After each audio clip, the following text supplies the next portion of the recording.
सावळ्याची जणू सावली 9 जानेवारी भागामध्ये भैरवी घरी येते आणि तिचा संताप होत असतो. सोम जातो म्हणतो, तारा, तुझ्याकडून ही अपेक्षा नव्हती. सावली वहिनीबरोबर तुम्ही एवढे घाणेरडे वागलात. तुम्हाला काही वाटलं नाही तुमचा आवाज म्हणून सगळ्या लोकांसमोर आणलात. तरी मला वाटलंच तुमचा कार्यक्रम सावली वहिनीशिवाय का होत नाही आहे. तुम्हाला तिची एवढी गरज का भासते. पण तो आवाज ताराचा नसून सावली वहिनीचा ही पुसटशी कल्पनाही मला आली नाही. ज्या दिवशी तुम्ही हे नाटक सुरू केलं ना, ते कधी ना कधी सत्य बाहेर येणार. कारण तुम्ही सावली वहिनीला ब्लॅकमेल करून खोट्याच्या आधारावर हे विश्व निर्माण केलं. आणि हे म्हणजे पत्त्याच्या बांगल्यासारखं आहे. कधी ना कधी त्याला धक्का लागणार आणि ते ढासळणार.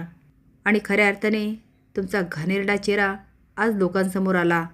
भैरवी रडत मोठ्याने ओरडते, अरे काय बोलतोस तू. तेवढेच सुमनजी म्हणतो, तो बरोबर बोलतोय. नवऱ्याला बघून भैरवीच्या पायाखालची जमीनच सरकते. ती म्हणते, तुम्ही. तो हो, मीच. आणि भैरवी, हेच मी तुला सांगत होतो की कधी ना कधी तुझं सत्य लोकांसमोर येणार म्हणजे येणार. पण तेव्हा तू माझं ऐकलं नाहीस. मला नको ते बोलली, माझी नाचक्की केली, मला घरातून बाहेर काढलं. एवढंच काय, मला कानाखाली मारली. तेव्हा काय म्हणाली, वजे खानदानाची संगीत परंपरा मी पुढे चालवणार म्हणजे चालवणार. आणि ते पण माझ्या ताराच्या गाण्यातून. अगं तुझं काय गं, पण तू तर माझ्या मुलीलाही बदनाम केलंस. मुलगी म्हटल्यावर तारा शॉकून बघायला लागते आणि सोम पण. तरी भैरवी ओरडते, तोंडातून एक शब्दही काढू नकोस. सुमनजी म्हणतो, मी बोलणार आणि आज सगळंच बोलणार. तू तुझ्या हट्टापायी माझ्या मुलीला माझ्यापासून लांब ठेवलंस. तिला काय करायचं काय नाही ही इच्छाही कधी जाणून घेतली नाही. आणि तुझे शॉक तिच्यावर लादलेस. भैरवी ते शॉक, ही तर वजे खानदानाची परंपरा आहे. तो कसली परंपरा. अगं जिच्या गळ्यात सूरच नाही आहे तिच्यापासून परंपरा चालवायचा प्रयत्न करतेस. भैरवी, तू फक्त तुझा हट्ट पूर्ण केलास आणि तिचे काय परिणाम झाले हे आज तुझ्या समोर आहे. आणि या सगळ्यामध्ये माझ्या मुलीने सफर केलं. तारा म्हणते, मुलगी. तो हो, तू माझी मुलगी आहेस. तारा म्हणते, मॉम, अगं हे काय बोलतायत. माझे बाबा.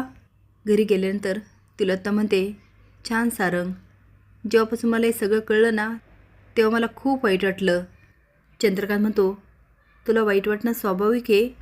पण या सगळ्यामध्ये तू जर सावली आणि सारंगला दोषी ठरवत असेल तर मीही तेवढाच दोषी आहे. तिलोत्ता म्हणते, म्हणजे तो सावलीच्या गाण्याचं सत्य मला आधीच कळलं होतं. जगन्नाथ म्हणतो, आणि मला पण. आणि सगळं भैरवी करते हे पण मला माहिती होतं.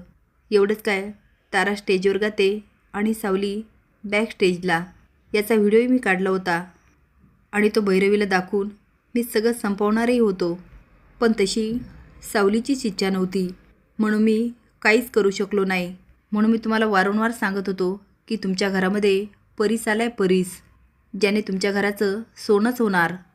आता मात्र तिलोत्तमा गोंधळून जाते आणि म्हणते, असं का केलं सावलीने. सारंग म्हणतो, मी सांगतो. आणि सावलीचा इतिहास तो तिलोत्तमाला सांगायला लागतो. इकडे मात्र भैरवी काय बाज येत नाही आणि तिच्याविषयी पोलीस स्टेशनला तक्रार करतात. तिथे भैरवी पोचते. जगन्नाथला बघून तिची चांगली सटकते आणि ती ओरडते, जगन्नाथ, तुझ्यामुळे मी माझं सगळं गमावलं आहे. बोट करत म्हणते, आता मी तुला सोडणार नाही. अलका घाबरून बघायला लागते. सावलीमध्ये येऊन म्हणते, खबरदार माई. तिचं बोट पकडून खाली हात फेकते आणि म्हणते, माझ्या घरच्यांबद्दल एक शब्द जरी बोललात ना तर. ती म्हणते, तर अगं सावली, आता तरी युद्ध सुरू झालं आहे. सावली म्हणते, हे युद्ध गुरु आणि शिष्यामधलं असेल आणि आता ही सावली बदलली आहे. बघूया कोण जिंकतंय, तुमचा अहंकार की माझी भक्ती. हे ऐकल्यानंतर भैरवी स्माईल करायला लागते कारण ती पण गाण्यामध्ये तरबेज असते. आता भैरवीच्या टक्करला सावली आणि सावलीच्या टक्करला गाण्यामध्ये भैरवी. भैरवीची खूप नाचक्की झालेली असते.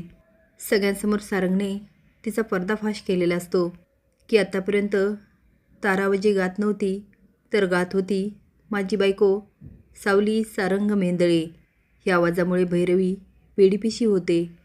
सगळ्यांसमोर सारंगने तिची एवढी पोलखोल केलेली असते की ते सगळं जिरवण्यासाठी आता भैरवी येते सावलीच्या टक्करला. आणि आपल्याला माहिती आहे, जेलसी माणसाला आयुष्यातून उठवते. आता पुढील एपिसोड बघण्यासाठी लाईक आणि सबस्क्राईब करा. धन्यवाद.